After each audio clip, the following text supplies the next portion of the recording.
সেদিন বিকেলে হঠাৎ করেই সোশ্যাল মিডিয়া উত্তাল হয়ে উঠল একটি মাত্র ছবিকে ঘিরে। প্রথম নজরে একে সাধারণ এক সৌজন্য সাক্ষাতের ফ্রেম বলেই মনে হয়। দুটি পরিচিত মুখ, শান্ত পরিবেশ, হাস্যোজ্জ্বল আলাপচারিতা। কিন্তু একটু থেমে চোখটা যদি ক্যামেরার পেছনের দেয়ালের দিকে নিয়ে যাওয়া যায়, তখনই বোঝা যায় এই ছবি আসলে কেবল একটি শুধু ছবি নয়। এর ভেতরেই লুকিয়ে আছে কোটি মানুষের সুপ্ত আশা, দীর্ঘদিনের জমে থাকা জিজ্ঞাসা আর এক নতুন রাজনৈতিক ভোরের ইঙ্গিত।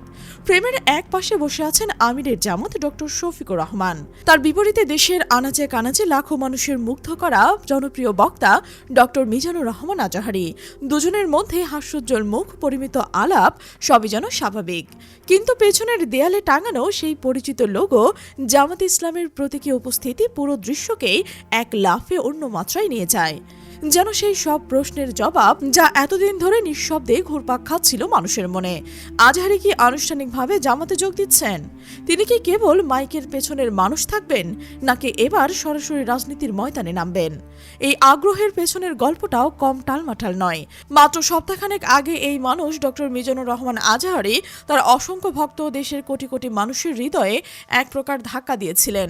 তিনি স্পষ্ট ভাষায় ঘোষণা করেছিলেন, আসন্ন জাতীয় নির্বাচনের আগে তিনি দেশের কোথাও কোনো মাহফিলে অংশগ্রহণ করবেন না।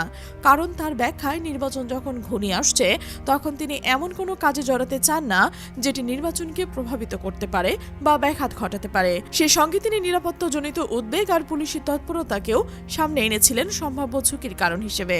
এই এক ঘোষণায় রীতিমতো ঢেউ তুলেছিল সারা দেশে। মুহূর্তেই নানা গুঞ্জন, নানা বিশ্লেষণ। কেউ বলছিল, তিনি কি তবে বিএনপির চাপের কাছে নরম হয়ে গেছেন? কারণ রাজনৈতিক বিশ্লেষকদের একটি বড় অংশ বরাবরই মনে করে আসছেন, আজাহারির মাঠমুখী উপস্থিতি জামাতের দাঁড়িপাল্লা প্রতীকের ভোটে দারুণ প্রভাব ফেলতে পারে। এটি নাকি বিএনপির বড় আতঙ্ক। ওই আতঙ্ক থেকেই কিনা গত বছর বিএনপি ঘনিষ্ঠ মহল থেকে তাকে জামাতের রাজাকার পর্যন্ত বলা হয়েছিল।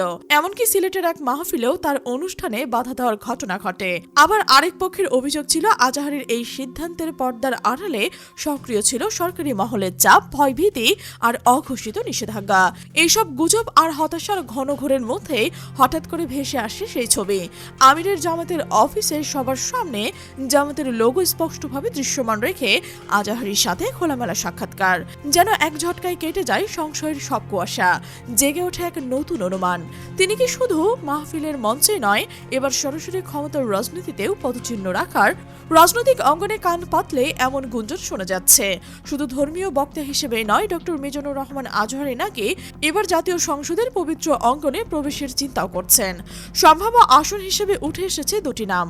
তারা নিজ এলাকা কুমিল্লার কোনো আসন, বিশেষ করে কুমিল্লা ৩ তথা মুরাদনগর অথবা ঢাকার একটি গুরুত্বপূর্ণ আসন।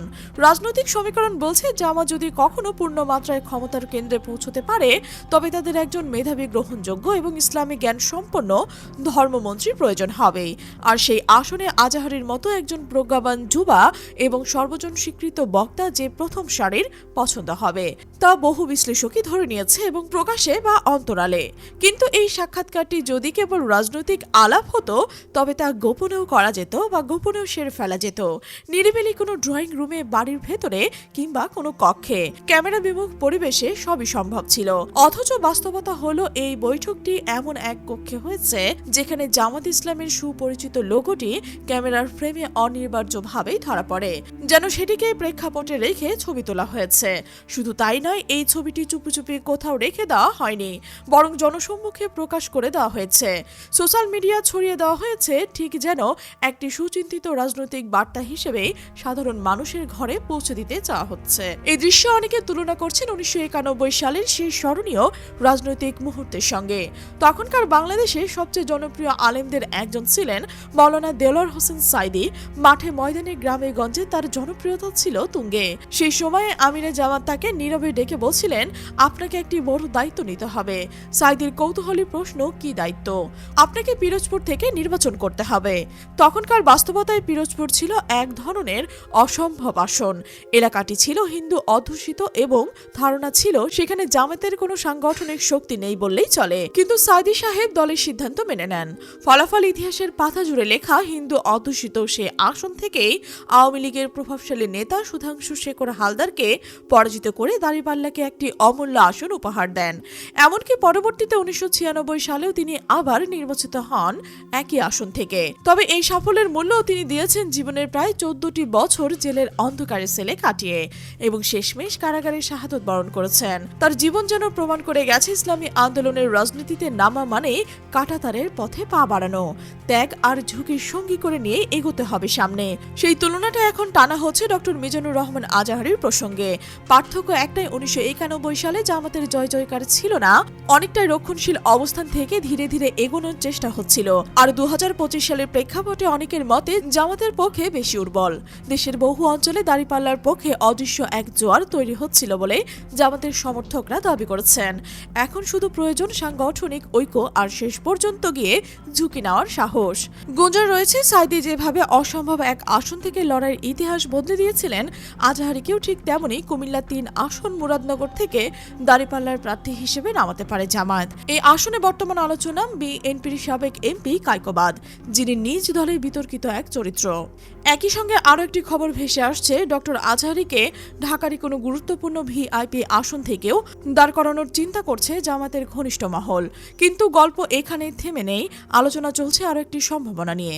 ডক্টর মিজানুর রহমান আজাহারী যদি সত্যি সাইদির উত্তরসূরি সুলভ ভূমিকা নিয়ে আনুষ্ঠানিকভাবে জামাতে যোগ দেন, তবে তিনি কি কেবল একটা আসনের প্রার্থী হয়ে বসে থাকবেন? অনেকেই ধারণা করছেন তিনি হয়তো নিজের নির্বাচনী এলাকা ছাড়াও দেশের প্রায় 300 আসনেই ইসলামী জোট ও দাঁড়িপাল্লার পক্ষে সশরীরে গিয়ে জনসভা পথসভার মাধ্যমে প্রচার প্রচারণা চালাতে পারেন।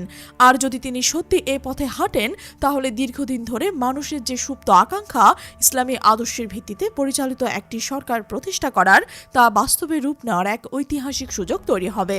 অবশ্য সবাই যে এই সম্ভাবনাকে সাধুবাদ জানাচ্ছেন তাও নয়, একধারা আলেম, বুদ্ধিজীবী ও সাধারণ মানুষ সরাসরি আপত্তি জানাচ্ছেন। তাদের যুক্তি, আজাহারের মত একজন জনপ্রিয় বক্তার কাজ হচ্ছে মানুষের নৈতিক ও আধ্যাত্মিক উন্নতির কাজ করা, দলীয় রাজনীতির কাদা ছোবড়ায় গা ভিজিয়ে ফেলা নয়। মামলাবাজি, গ্রেপ্তারের মতো নোংরা বাস্তবতার মধ্যে তাকে টেনে আনা মানে আরো একটি আলোর ছায়া ঢেকে দেওয়া। নিরপেক্ষতার ছাতার নিচে দাঁড়িয়ে তিনি নাকি বেশি প্রভাবশালী, কিন্তু উল্টো যুক্তিতে অটল আরো একটি অংশ বলছে নিরপেক্ষতার নামে বাস্তবতা এড়িয়ে বালুর মধ্যে মুখ গুজে থাকার সময় এখন নেই।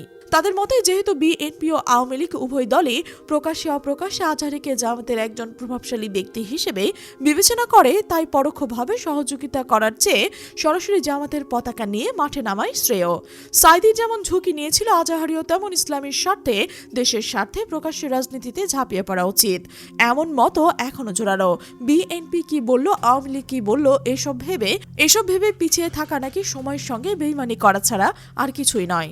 দর্শকের মনে এখন যে প্রশ্নটা সবচেয়ে জোরে বাজছে তা একটাই, ডক্টর মিজানুর রহমান আজাহারী কি সত্যি নির্বাচনে যাওয়া উচিত? এই প্রশ্নের উত্তর সরল নয়, কারণ এটি শুধু একটি আসনে দাঁড়ানো বা জয় পরাজয়ের হিসাব নয়, বরং দেশের বৃহত্তর ইসলামী রাজনীতির নেতৃত্বের তরুণ প্রজন্ম, নতুন রাজনৈতিক স্রোতের সম্ভাবনার প্রশ্ন।